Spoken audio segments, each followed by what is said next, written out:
it's an addiction, and you have to understand that you are being manipulated, that you are being programmed, that these people have figured out exactly the kinds of things, the kinds of images that are going to hook you, and you're being played. You're a fool. They're playing with you, just like Mark Zuckerberg and Facebook knows all the algorithms to hook you to the news feed. You're being played by the images they know how to create and keep you always wanting more. Just like fast food has all these tricks to constantly be eating their Doritos or whatever it is. If your brain learns to be aroused by watching other people have sex, it is not necessarily going to carry over to the ability to get aroused when you're one-on-one with somebody else, right? Especially young kids who are consuming a lot of pornography, the brain is learning sexual arousal to other people having sex. So you're going to program yourself into being a voyeur? Or just create challenges in sexual interactions with peers, with a real partner. Right.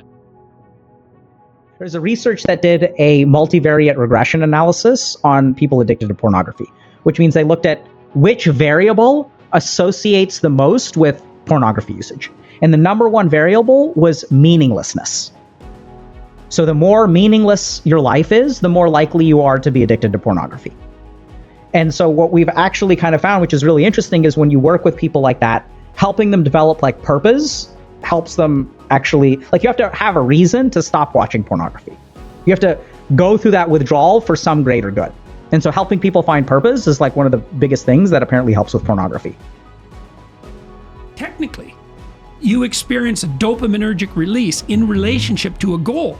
And when all the drugs of addiction produce dopaminergic release, all the bad habits, right? You got to replace that. Well, with what? Movement towards a valid goal. Well, what's your goal? What do you want in a relationship? Like, if you could have what you wanted, what would it look like? Think about it, vision it, envision it, imagine it, let it reveal itself to you, right? How would you like to structure your friendships? What would you like to do to put your family in order?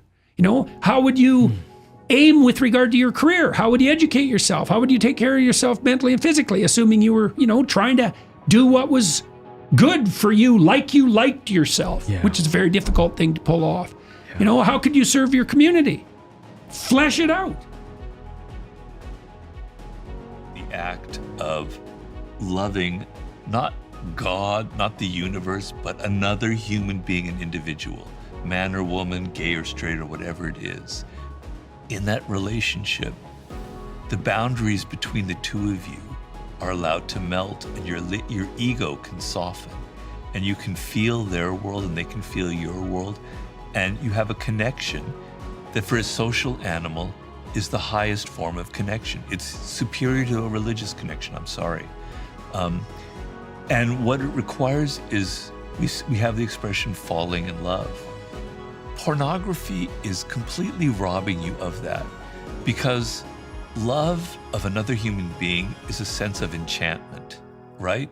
There's like this spark that's happening, this electricity, and it's obviously sex is involved, so it's a very physical relationship as well, but it goes beyond that. It also has a kind of spiritual component, right? But it's a sense of enchantment. And pornography is disenchanting you from everything. It's making it all mechanical and ugly, and it has no romance to it, it has no dimension to it. It's almost as if the two humans involved in it, or however, are like machine parts, right? They're not human anymore. And there's no emotion involved, there's no kind of spiritual connection. It's depressing. It's really, really depressing. When I see it, I feel really sorry that I experienced this, and I feel really sorry for the people who are in that industry. I find it really, really ugly and alienating. No one ever quits anything. They replace it with something better. Okay. Right. So let's say alcoholism. Let's start with alcoholism. So how do people quit drinking? Well, no treatment centers work. You got to get rid of all your friends, because all your friends are drunks, right? You got to get rid of probably a fair chunk of your family. All of your social habits are wrong. Every single one of them. Everything you do that isn't work, that's alcohol related, that's your life. All that has to be replaced. You need a replacement. So I would say, to young men who are listening to this podcast, for example, if you want to stop engaging in a self-destructive, impulsive, and juvenile habit, whatever it is, make a plan. It's like it helps you make a vision. So you're ashamed of yourself for some reason. That's why your conscience is calling at you. You know you're taking the easy way out. Okay, what are you being called to? Why are you plagued by doubts about the appropriateness of your behavior? Well, because something is beckoning to you. Well, what? An unrealized vision. Here's the deal. 5 years from now, you can be who you would like to be, and you can have what you need within the bounds of reason, if you specify it. So if you could be who you would like to be, and if you could have what you think you need, in principle, what would that look like? Picture yourself 5 years out, and you've let your bad habits take full control, but you're 5 years older. So what are you? You're the 35-year-old creep at the bachelor party who's still involved with pornography, who still has the mind of a 16-year-old and is getting kind of perverse around the edges because everything he watches is getting a little more brutal, right? You're that kind of scum rat creep. That's your destiny. You want that? Think about it. Think about exactly what sort of hell you'd involve yourself in. You know, you bloody well know where your bad habits are likely to. Some people end up on the street. Some people that women end up as hookers. There's addiction. There's pimping. There's what? There's like brutal cynicism. There's lots of hells. You have yours. You can be sure of that, where your temptation would lead you. You want to think that through and decide if that's where you want to go. And then when you're tempted, you can think, oh, that's a pathway to hell. You have to understand what it means to be a human being, first of all. And we're physical animals. We can't be in our heads all the time. We think with our bodies, right?